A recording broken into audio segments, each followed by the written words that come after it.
La reflexión de esta mañana lleva por título La verdadera señal. No sé si nos damos cuenta de que, claro, estamos rodeados de señales, ¿verdad? Y no solamente me refiero a las señales de tráfico, sino un montón de señales que de alguna forma son imprescindibles no solo para conducir, sino para conducirnos en la vida. Hay un montón de historias que nos rodean a las cuales tenemos que estar atentos. Fíjate que si nosotros tuviéramos que definir qué es una señal, y no me refiero a las de tráfico, una señal es como una marca, es un recordativo, es una demostración. En la Biblia las señales tienen una dimensión milagrosa y nos ayudan a confirmar un mensaje que viene respaldado por Dios. A veces hay señales de advertencia y hay señales también de ánimo en relación a la voluntad de Dios. Hoy vamos a hablar de señales, porque estamos rodeados de señales. Las señales a veces están colocadas en lugares visibles, a veces tienen colores, formas, son imprescindibles para navegar y nos ayudan sobre todo a orientarnos. Quizá lo primero que nos acordamos de las señales es cuando vemos las famosas plagas de Egipto, ¿verdad? Cada señal tenía que ver con un falso Dios, tenía que ver con una intervención sobrenatural del Dios verdadero y tenía que ver con un juicio. Si te vas a la palabra de Dios, te darás cuenta de que la Biblia está llena de señales, señales que en esencia son símbolos de presencia de Dios, de promesa, de manifestación de Dios, de poder, etcétera. Hay un montón de señales. Por ejemplo, dice la palabra de Dios que a Caín se le puso una señal para que el que lo encontrara, pues no acabara con su vida. Desde la creación nos encontramos que el sol, la luna y las estrellas son señales de los tiempos, son señales para marcar días, estaciones, meses, años y también los tiempos marcan los astros, ¿no? Justo después del diluvio nos encontramos que el arco iris fue una señal de pacto, como diciendo: mira, no destruir la tierra más con agua, pero no significa que con fuego no. También podríamos hablar de, en la Pascua, la señal de la sangre marcada donde se suele poner el apellido de la casa, marcada en los dinteles de la casa. También era una gran señal de liberación. Y también podríamos hablar de las señales que Jesús mantendrá hasta por la eternidad en sus propias manos. Señales de salvación. Podríamos hablar de muchísimas señales, ¿verdad? Eh, Aquí tenemos una imagen de la columna de nube y la columna de fuego que acompañó al pueblo de Israel en toda su trayectoria por el desierto. También eran unas señales claras que marcaban claramente quién estaba al control de la vida de este pueblo. Y fijaros, ¿no? Porque en esencia las señales están muy relacionadas con los milagros. Y uno de los textos en Deuteronomio nos habla acerca de Dios comparándose con los otros dioses y diciendo: ¿habéis conocido algún Dios que venga a tomar para sí una nación con pruebas, con señales, con milagros, con mano poderosa, con brazo extendido, como lo ha hecho el verdadero Dios del cielo? No faltan señales en la Biblia, pero ¿cuál es el problema? ¿Cuál es el problema, amigos? Por más señales que haya, si yo no quiero entender, yo no quiero interiorizar el significado, de nada me sirve. ¿Te ha pasado alguna vez sentirte como Gedeón con la necesidad de pedirle señales a Dios? Mira, Señor, solo te pido esto, que la mesa quede todo el suelo seco, mesa mojada. Y Dios se lo concede. Ahora al revés, mesa seca, todo el suelo mojado. Yo creo que esta señal de Gedeón, fijaros, un vellón de lana, ¿eh? ¿Os acordáis de esta señal de Gedeón? Es muy posible que ese vellón simbolizara a Cristo. Cristo era el agua de vida. Cristo se secó para que toda la tierra tuviera el verdadero rocío.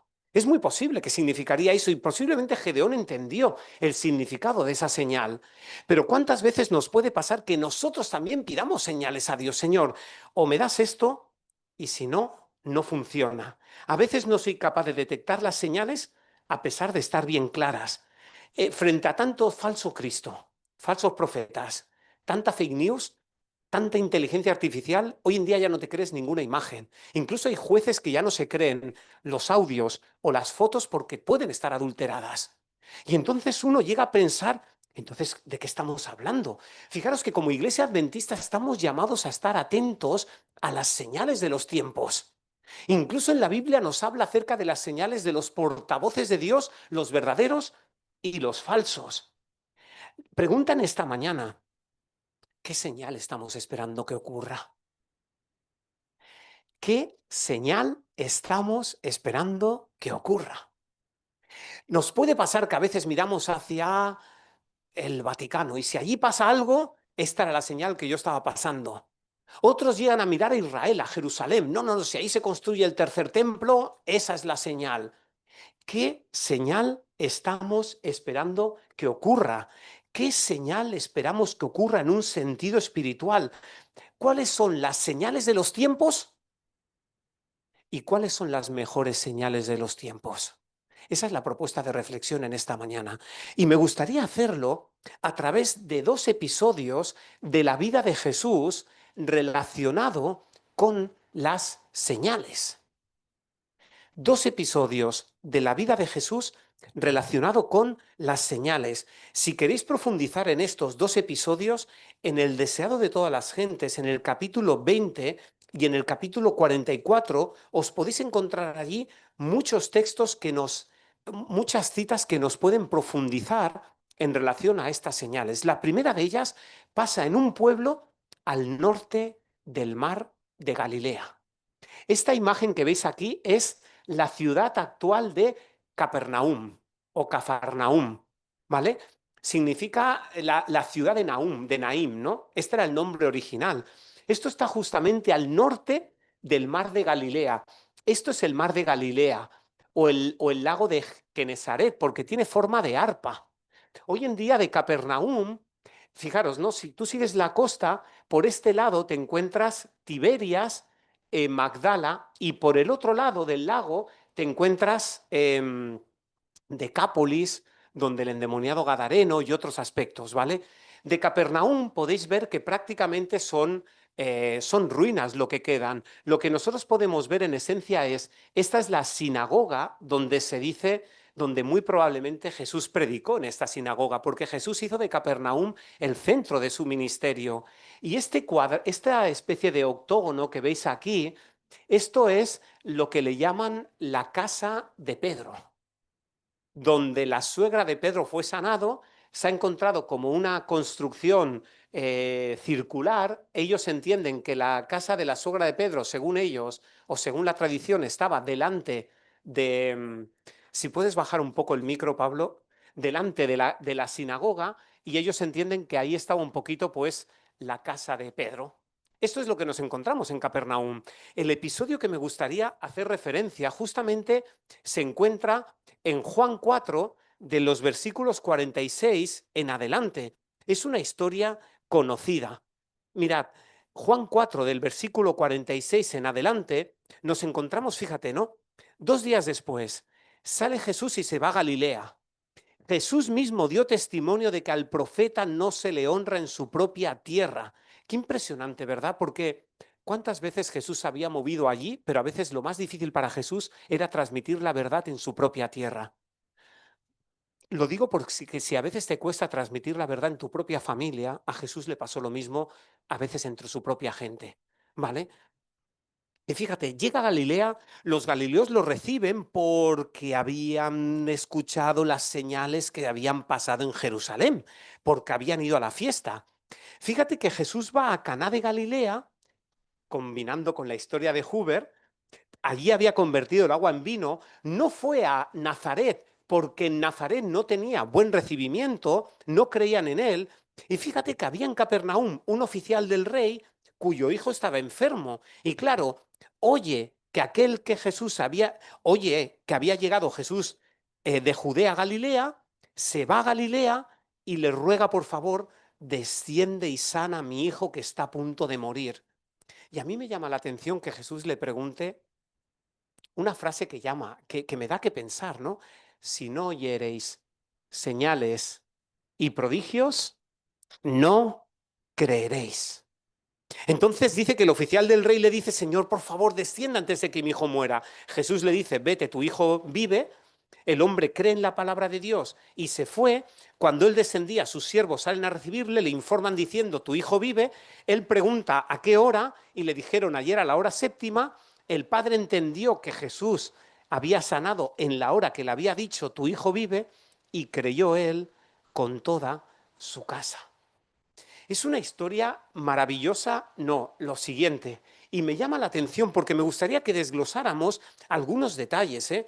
Algunos detalles. Fijaros que, mira, si tú ves a Jesús solamente por lo que aparenta y no por quién verdaderamente es, cuesta de creer que una persona cansada del viaje, vestida como el resto cualquiera, parecía mentira que él pudiera ser quien dijo ser.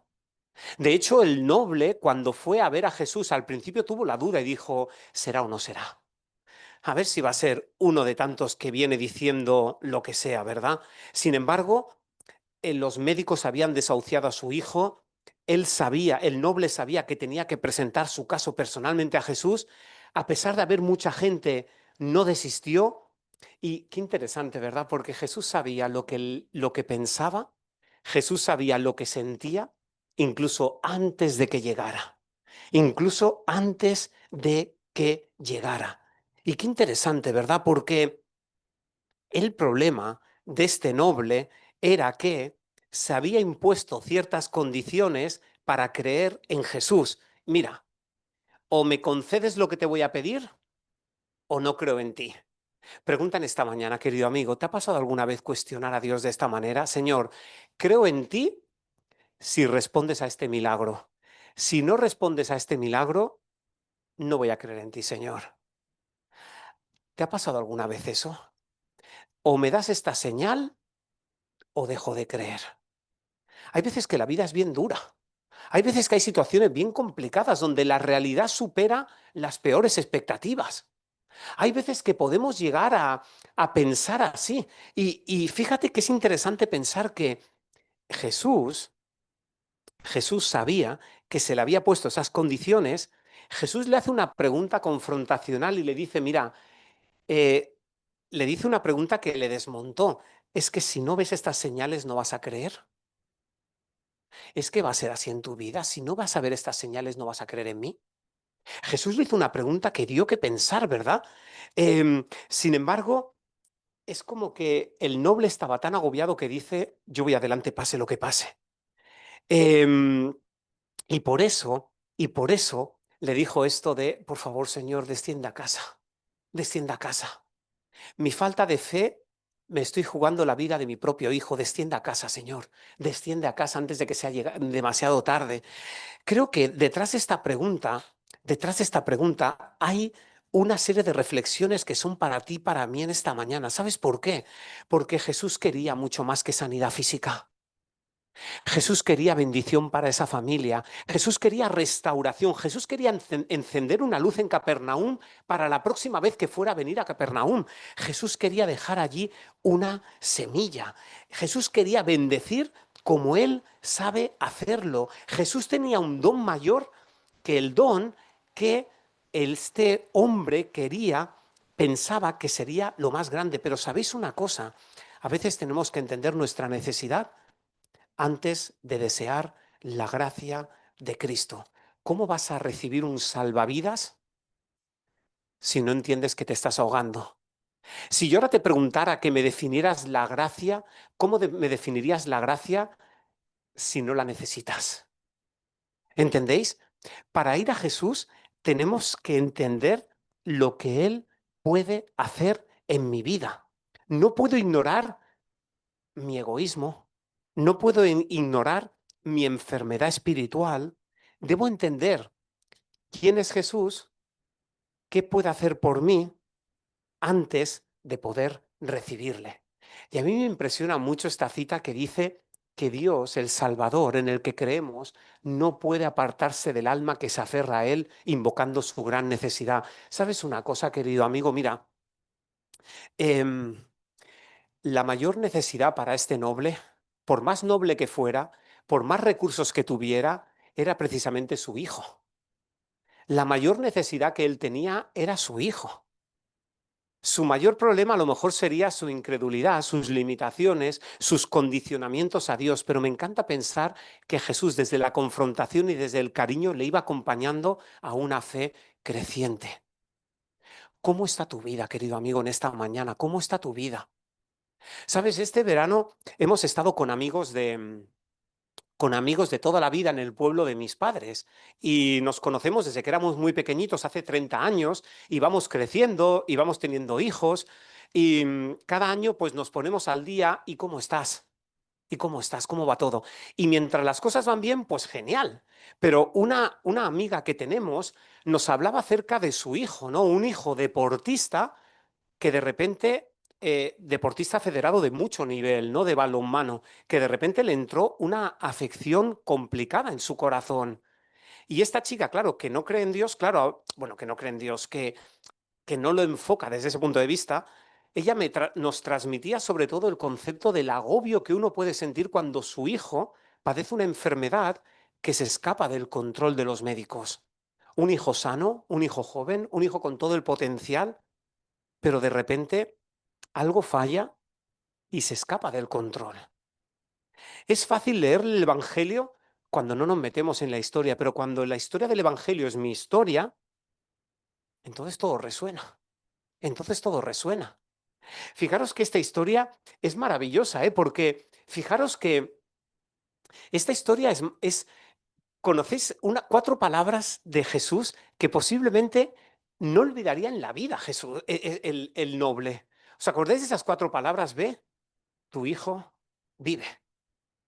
Esas cuatro palabras probablemente formarían parte del resto de su vida. ¿Os acordáis? Fijaros que Jesús le propone ir sin haber visto nada. El noble tenía un montón de camino, probablemente quizá iría a Cesarea o donde fuera, pero el noble llegó a la mañana siguiente a su casa, ni siquiera se fue corriendo. La invitación de Jesús fue, mira, tienes que ir, aunque no lo veas, tienes que creer en la palabra, ya te lo encontrarás. Creo que este noble, en definitiva, él tuvo esperanza y dijo, creo.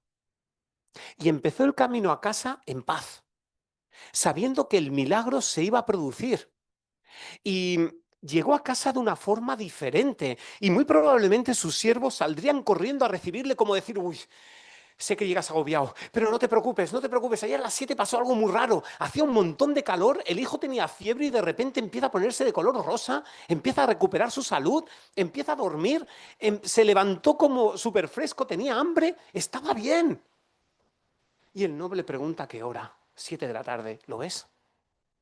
El hombre cree, el hombre se convierte en un verdadero discípulo de Jesús. Él y toda su familia. El hombre creyó sin haber visto solo porque se entregó y porque su desesperación costó más que su escepticismo. Yo me pregunto, amigos, ¿cuántas veces ponemos demasiadas condiciones a Dios? ¿Cuántas veces, por qué no pedirle a Dios que obre y descansar en sus promesas? Si no vemos señales, ¿no creemos? ¿Solo esperamos señales políticas, religiosas, económicas, en lugar de pensar en señales espirituales? La, Esta historia es un llamado a renunciar al egoísmo, a renunciar a nuestra impotencia, a reconocer nuestra impotencia. No podemos, no controlamos lo que pensamos que controlamos, a confiar en su amor. No podemos depender nuestra fe solo de lo que vemos o de lo que sentimos que Dios oye. Porque cuántas veces nuestros sentimientos nos fallan. Es que ya no siento lo mismo que sentía cuando no sé qué.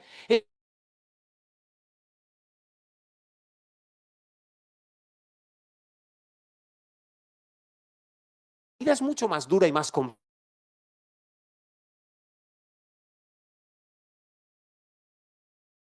de Dios.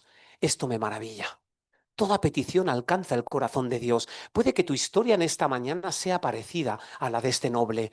Creo en Dios, estoy desesperado, pero condiciono a Dios con mis pruebas en vez de dejar que Dios sea Dios. ¿Te ha pasado alguna vez?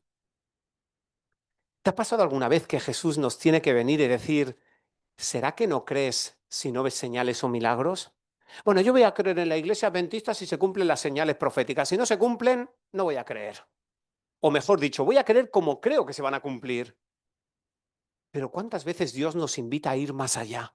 A tener una fe creciente. ¿Cuántas veces? Mira, segunda y última historia. Fijaros, hay otra historia que en este caso se encuentra en Mateo 15. Es una historia conocida. Es una historia que tiene que ver con la segunda multiplicación, en este caso, de panes y peces.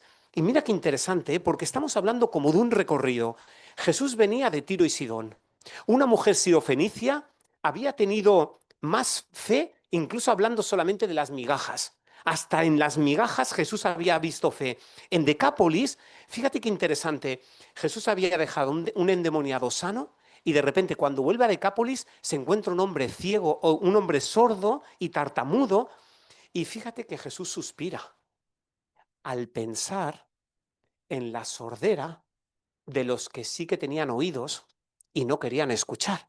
Y Jesús hace aquello de tocarle la lengua, de poner las manos en los oídos, y le dice una frase que me llama la atención: sea abierto. Preguntan esta mañana, será que a veces Dios nos tiene que invitar a decir, ¿y por qué no abres tu mente a las realidades espirituales? No, si no lo veo, no lo creo. Y a veces Dios nos tiene que decir, ¿y por qué no miras las cosas eternas que no se ven y que tienen mucha más trascendencia de lo que estás viendo y te piensas que lo ves? Da que pensar esto, ¿eh? Porque muchas veces Jesús se encontraba con estas paradojas. Jesús sube a la montaña, se encuentra 3 días rodeado de enfermos y cojos, durmiendo al aire libre, haciendo el bien. Llega a los 3 días y Jesús siente compasión por aquella gente, les dice, ¿lo mandamos a casa? No los voy a mandar a casa, se nos van a marear por el camino, hace mucho calor. Llevan 3 días sin comer, ¿cómo los vamos a mandar a casa? Fijaros qué interesante, ¿eh? Porque este es el segundo milagro. El primero fueron 5 panes y 2 peces. En el primer milagro habían sido judíos, estos eran gentiles. Y Jesús tiene que hacerle la pregunta a los discípulos diciendo, ¿tenéis pan o no tenéis pan? Porque ni siquiera los discípulos habían dicho, si está Jesús, llévale lo que tienes, se lo habían escondido. No, porque aquellos eran judíos, pero es que estos son gentiles y paganos, que yo voy a tener que llevarme la merienda con ellos. Jesús les tiene que invitar a decir, tráeme lo que tienes, tráeme lo que tienes. Y fíjate qué interesante, ¿no? ¿Verdad? Porque ellos se lo traen, el milagro se produce y sin embargo, acto seguido, llama la atención, ¿eh? Acto seguido, claro, Mateo 16, llegan los fariseos y saduceos.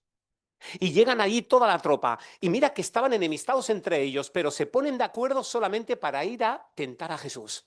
Para ir a tentar a Jesús se ponen de acuerdo. El mal se confabula con el mal para destruir lo bueno. Van a Jesús pidiendo una señal del cielo. Qué curioso, ¿verdad? Les piden que les muestre una señal del cielo. Pero ¿no has tenido bastante con tropecientas mil personas que acaban de merendar y de comer? Siguen pidiéndose. Los propios discípulos llegaban a pensar, pero ¿qué te hubiera costado, Jesús, hacer un poquito de fuego ahí? Ya está. Te coges una encina, la calcinas y todos creen en ti.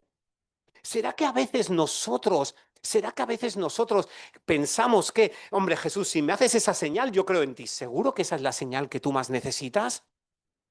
Mira, Señor, si tú paras el sol 10 grados, la sombra retrocede. Ahí es la señal que yo necesito y entonces creeré. ¿Seguro que es la señal que necesitas?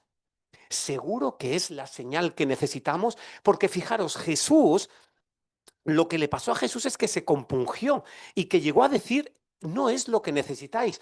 Hipócritas, sois expertos en meteorología, sabéis distinguir las señales del cielo, sabéis distinguir todo lo que os rodea, pero no sabéis distinguir las señales de los tiempos. Y me llama especialmente la atención que Jesús les dijera, mira, la generación mala y adúltera demanda una señal, pero señal no les será dada sino la señal del profeta Jonás.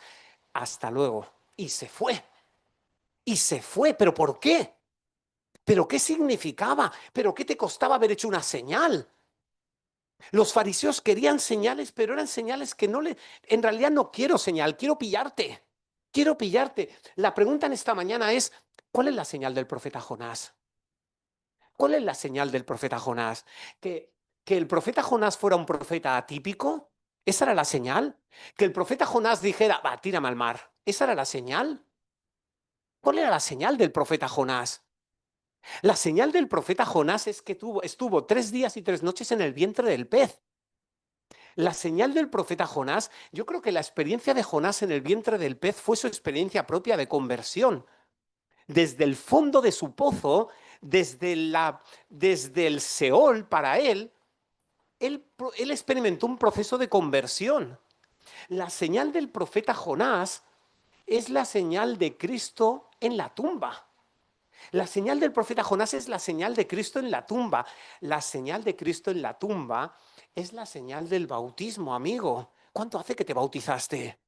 ¿Te gustaría ser bautizado en este ejercicio eclesiástico? ¿Te gustaría recibir las aguas del bautismo? ¿Cuál es la señal del profeta Jonás? ¿Cuál es la señal de Jesús? ¿Cuál es la señal del bautismo? La señal del bautismo es que, a menos que haya muerte al pecado y una resurrección a una nueva vida, con todo el respeto, no hay señal que valga. No hay señal que valga. Si no se produce la señal del profeta Jonás, ¿para qué tantas señales? ¿Cuál es? Si no se produce la verdadera señal de conversión en mi vida, ¿para qué tantas señales? ¿Entendéis? Esta es la invitación en esta mañana, querido amigo. Señales hay un montón. Señales de los tiempos, solo tienes que ver las noticias de este tiempo. Pero las señales en la iglesia de Granollers, ¿cuáles? ¿Cuáles son? ¿Cuáles son las señales que esperamos en nuestra vida? Después de haber visto señales, siguen pidiendo señales. Y Jesús les dice, pero mira, quédate con la señal de Jonás. ¿No te acuerdas de Jonás? Quédate con la muerte de Cristo en la cruz, que es la garantía y sobre todo con la garantía de victoria. Quédate con eso. A veces nosotros vemos por fuera. ¿Te ha pasado alguna vez ver una persona embarazada, una mujer embarazada? ¡Oh, qué bonito, qué barriguita tienes! Pero a veces no somos capaces de ver lo que está pasando dentro. El milagro que está pasando dentro de esta mujer gestante. No somos capaces de ver el milagro que se está produciendo dentro y como no lo vemos, bueno, ¡ay, qué bonito es cuando sale! Pero es que este milagro lleva 9 meses produciendo si no has sido capaz de detectarlo porque no lo veo. Y a veces parece que pida señales aunque no las veo. Los fariseos seguían pidiendo señales cuando las señales eran más claras que nunca. La verdadera señal era el carácter de Jesús entre ellos. Esa era la verdadera señal. Fíjate qué interesante, ¿eh? Ninguna simple evidencia externa les podía beneficiar. Jesús no entró en el juego de te voy a hacer otra señal y otra. Porque sabes una cosa, vivimos tiempos donde Satanás va a hacer un montón de señales engañosas. Por eso tienes que estar atento a las verdaderas señales de los tiempos. No te puedes basar solamente en sensacionalismo, tienes que ir a las de verdad. Me llama la atención esta cita del deseado. No necesitamos ilustración intelectual, sino renovación espiritual. ¿Cuántas veces en teología te puedes encontrar, buah, esto es lo último, esto es lo último, ya verás? 3 más 2, 5 y 3, 8 y 3, 11, ¿ves? Ya tengo la clave de cuando no sé qué. ¿De qué me sirve conocer la palabra si mi vida no es transformada? ¿De qué me sirve que aquella gente conocía cuándo iba a llover y cuándo iba a venir una tormenta si no conocían quién tenían entre ellos? Y aún así les seguía pidiendo señales y no entendieron la señal del profeta Jonás que se iba a producir en la vida de Cristo más pronto que tarde. Y no se dieron cuenta de que quien estaba allí era Dios entre ellos. Esa era la diferencia. Jesús no hizo, por ejemplo, Jesús en el desierto no hizo milagros para... o sea, Satanás pide milagros, pues yo le voy a dar milagro a Satanás en el desierto. Jesús no entró en ese juego, Jesús entró en la verdadera palabra y en el verdadero escrito está, que ese es el mayor milagro cuando la palabra se encarna en mi vida. Fijaros esta cita, ¿eh? Cada milagro que Cristo realizaba era una señal de su divinidad, pero si yo no le quiero recibir como Dios, ¿de qué sirven las señales? ¿Solo para que acaben con tus problemas temporales, pero no con tus problemas eternos? ¿De qué sirve que yo le siga pidiendo señales a Dios si no veo las que quiere hacer en mi vida? Si no veo las que quiere hacer en mi vida. Jesús estaba haciendo la obra que había sido predicha acerca del Mesías, pero para los fariseos estas obras de misericordia eran una ofensa positiva, porque querían remar para otro lado, porque ellos habían causado los problemas de la gente a la que Jesús venía a aliviarles. Y por eso no me interesas. no me interesas. Me pregunto a veces cuándo no nos interesa Jesús, cuando no cuadra con nuestros planes. No, Jesús, yo sí, pero siempre y cuando vayas a mi favor. Si no vas a mi favor, no me interesas tanto. Me pregunto cuánto nos puede pasar eso en nuestras vidas. ¿Cuántas veces pedimos señales y más señales cuando la mayor señal es tu vida transformada por el Espíritu Santo? ¿No es acaso un milagro que podamos ser libertarnos de la servidumbre de Satanás? Eso es tanto o más señal que alguien que pase de muerte a vida. Jonás, en el vientre del pez, que saliera de alguna forma con la intención de ir, o que la ciudad de Nínive se arrepintiera, eso es una señal. Y no que lo que quieras. Y no lo que quieras. Fijaros, el cambio verificado en los corazones humanos, la transformación del carácter humano, este es el milagro que revela un Salvador que vive y obra para rescatarnos. Una vida consecuente en Cristo. Ese es un gran milagro. Amigos, esta es la propuesta. ¿Sabéis por qué? Porque mira, si no creemos en esa señal de conversión, que es la más relevante para este tiempo, ¿de qué me sirven las señales de los tiempos? Porque sabéis una cosa, Jesús llevará adelante su plan conmigo o sin mí. Las señales de los tiempos se cumplen. Satanás sabe que le queda poco tiempo. El problema es cuando yo pienso que no me queda poco tiempo. Entonces vivo para mí. Vivo para mí y luego ya veremos si me queda un poco de tiempo cuando me jubile. ¿Vale? Pero a lo mejor ya no me queda mi jubilación. Esto me llama la atención. Y este texto de Lucas 16, cuando Jesús, en la parábola del rico y Lázaro, les decía, mira, si no crees en lo básico, ¿de qué sirve que alguien se levante de los muertos? Hombre, si yo hubiera sido soldado romano y llego a ver bajar ahí un montón de ángeles y la tumba se abre y tal, hombre, yo sí que creo, entonces, yo sí que hubiera creído, pero si no, no. Si yo hubiera comido 3 cestas de panes y 2 de peces, entonces sí que hubiera creído, pero no nos damos cuenta de las verdaderas señales. No nos damos cuenta del propósito al que Jesús quería hacer. Esa es la cuestión. Y si no oímos a lo que se nos ha revelado, aunque alguien se levante de los muertos, no lo vamos a creer. No lo vamos a creer. Esta es la pregunta en esta mañana, porque a veces somos incrédulos para lo que nos interesa. Esta es la realidad. Si no creemos a la palabra que Dios nos ha dado, si no creemos al espíritu de profecía para hoy, el que Dios nos ha reservado para hoy, ¿de qué sirve? Pero si ya te lo dije, ya, pero yo no lo escuchaba. ¿De qué me sirve, verdad? Cuidado porque hoy en día hay un montón de modas teológicas. Hoy en día hay gente que cree en el universalismo, otros que no creen en la deidad, otros que se van como... Hay tantas historias, pero fíjate qué curioso, porque cuidado con estas influencias, cuidado, hay gente que explica la ley de Dios para conformarla con sus prácticas, pero no es que ataquen la ley, pero presentan teorías especulativas que minan los principios y destruyen la fuerza del Evangelio, ¿entendéis? Si buscamos 3 pies al gato en la palabra de Dios, si buscamos solamente justificar mis propios razonamientos, si no permitimos que Jesús sea Dios en mi vida, si no permitimos el proceso de conversión, puedo dominar mucho la Biblia y perderme por el camino. Y perderme por el camino. Y esto a mí me da que pensar, querido amigo, querido hermano, me da que pensar porque estamos viviendo tiempos complicados. Estamos viviendo tiempos complicados donde las señales van a demasiada velocidad, hay demasiado ruido.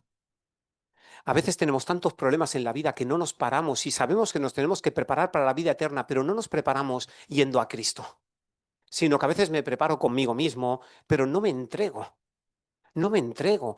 Fijaros que Jesús llegó después del milagro esta de la multiplicación de los panes, y una de las cosas que Jesús le dice a sus discípulos es, cuidado con la hipocresía, cuidado con el egoísmo. Cuidado cuando yo me comporto un poco como fariseo. Cuidado cuando no permito que la religión de Cristo sea sincera de verdad. Cuidado cuando estoy manipulando las cosas para que suenen como yo quieren que suene. Cuidado cuando el Evangelio no me lleva a la sanidad y a la entrega. Cuidado con eso. Cuidado con eso. Jesús le dijo a sus discípulos, guárdate de esa levadura porque esa levadura a veces fermenta toda la masa. Guárdate de historias que no te llevan a la genuina conversión. Guárdate de esas historias. ¿Sabes una cosa, querido amigo?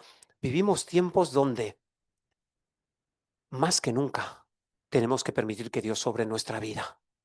Tenemos que permitirle que él obre. La religión de Cristo no es hipocresía, no es egoísmo, es sinceridad.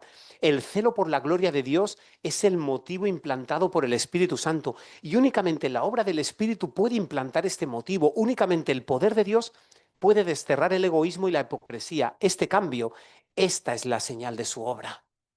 Amigo, mira, bueno, aquí hay una cita más que me encanta porque fíjate, cuando aceptamos a Jesús, se acaba el egoísmo, la simulación, buscamos la gloria de Dios, Él nos invita a andar como Él anduvo y entonces ese milagro se produce. ¿Sabes una cosa, querido amigo? Esto es lo que más deseo para mi vida. Estas para mí son las mejores señales para mi iglesia. Para mi iglesia de Granollers. ¿Qué te gustaría que pasara en este ejercicio eclesiástico? ¿Qué te gustaría que pasara en tu vida? Si Jesús caminara en nuestro medio, ¿será que nos pasaría cosas parecidas? Señor, dame una señal y creo en ti. Señor, nos puede haber pasado como el noble de decir, me doy cuenta que Jesús ha dado cuenta de que lo que yo necesito es una conversión. Más allá de la sanidad de mi hijo, necesito sanidad espiritual. Me doy cuenta de que hay gente que sigue pidiendo señales cuando las señales son bien claras. Y es mi deseo, querido amigo, que más que nunca seamos capaces de vivir más por la fe que Dios nos propone y no tanto por evidencias que Dios ha dado para poder creer. Y déjame que acabe con esta ilustración, ¿eh? Y voy a pedir a Pablo que se venga aquí esta mañana un momentito, ¿eh? Mira, esto solamente son una muestra de un telescopio que estaba, ya no existe, bueno, se acabó, pero ese telescopio no es un telescopio, es como un gran radar buscando sonido fuera. Y qué complicado, ¿verdad? Porque la gente se gasta, el ser humano es capaz de gastarse millones en intentar buscar una voz que venga del espacio y no nos damos cuenta de que la voz puede venirte con la palabra y con la oración. Creo, ¿sabéis? Le he pedido a Pablo que venga porque Pablo crece, ¿eh? No sé si os habéis dado cuenta, solo son 2 centímetros ya que nos separa, ¿eh? Pero mirad, una de las aflicciones, una de las pasiones de Pablo es el tema de la aeronáutica, ¿vale? Menos mal que vosotros le pagaréis la carrera, menos mal, ¿eh? Pero es lo que más le gusta. Y cada vez más, estando con él, Noemí y yo aprendemos mucho de navegación aérea, de los sistemas de navegación que tienen los aviones comerciales, ¿no? Los Airbus, los Boeing, etcétera. A mí me encanta estar con Pablo porque no le voy a hacer hablar mucho a Pablo ahora, pues se me pone vergonzoso, pero una de las cosas que nos gusta hacer es, pues te vas allí al Prat de Llobregat, hay un parque donde ves a los aviones aterrizar y Pablo no para de contarte no solamente características de los aviones, sino de una forma especial sistemas que los aviones tienen para aterrizar cuando no siempre es de día. ¿Nos puedes explicar un poco, Pablo? Porque fijaros, una de las cosas, ¿os acordáis, Pablo? Cuando llegas a los aeropuertos a veces ves como un círculo ahí redondo al principio de la pista de aterrizaje. ¿Qué es eso, Pablo? Eso pues es un radar que envía señales al avión y eso se llama ILS, que es que en inglés es Instrumental Landing System, que es sistema de aterrizaje instrumental. Para cuando no hay visibilidad, el avión podría aterrizar solo en cualquier caso de emergencia. Eso por un lado. Y por otro lado, otra de las cosas que me llamó la atención es 4 pilotitos, como 2 luces rojas y 2 luces verdes que están, que solo las ven las pilotos, esperaros, ¿eh? Eso, que se llaman papis porque eso te envía un radar a ti al piloto que te dice si estás bien en la cuesta que tienes que hacer para aterrizar y lo ideal es que te salgan dos rojas y dos blancas, que teóricamente el blanco es el cielo y el rojo es el terreno y son luces muy potentes que las ves desde súper lejos. Ya te puedes sentar. Antes de que... Gracias, Pablo. Pero os dais cuenta, es decir, esto que Pablo nos enseñó a Noemí y a mí, yo esto lo aplico en la vida espiritual. No siempre uno aterriza a las 12 del mediodía, ay, qué bonito está todo, el cielo está en calma y todo aterrizamos. Muchas veces nosotros tenemos que vivir por la fe llegando a casa. Muchas veces aterrizar no es a la luz del día, sino que es en oscuridad, en tormenta, donde solo te puedes basar en las señales que tiene el aeropuerto para poder aterrizar exitosamente.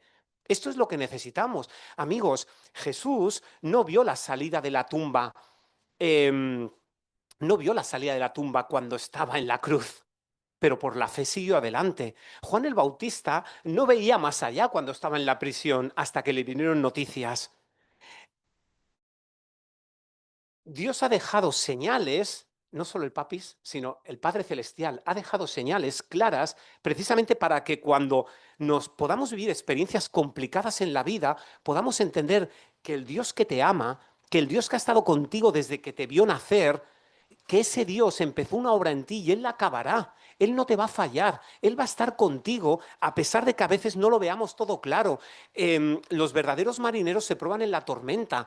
Podemos confiar en Dios aunque no entendamos lo que pasa. Podemos confiar en Dios aunque no veamos todas las señales claras, porque la palabra de Dios nos marca claramente cuál será el aterrizaje de los creyentes, cuál será el destino final. Nos ha dejado luces claras para que puedas estar atentos a los acontecimientos, pero atentos a Cristo. Y sobre todo en ese proceso, Dios nos puede dar descanso y restauración. Querido amigo, no siempre vamos a ver todas las señales. Los judíos piden señales, los griegos buscan sabiduría, pero nosotros predicamos a Cristo y a Cristo crucificado. Nos ha dejado suficientes señales para poder llegar a buen puerto. Nos ha dejado suficientes señales. No siempre andaremos por vista, pero por fe se puede andar. Es mi deseo, querido amigo, que esta iglesia de Granollers, en este ejercicio eclesiástico, esté llena de las mejores señales. Las señales que nos muestran con claridad que hay un Dios en el cielo, que empezó la obra, que la acabará, que puede perdonarnos, que puede purificarnos, que puede darnos la victoria sobre el pecado, que nos puede sanar y que podemos confiar en Él aunque no hayamos llegado a casa todavía. Pero Él está al control de la vida y de tu vida. Que el Señor te bendiga y que esto pueda ser una realidad en nuestras vidas. Amén.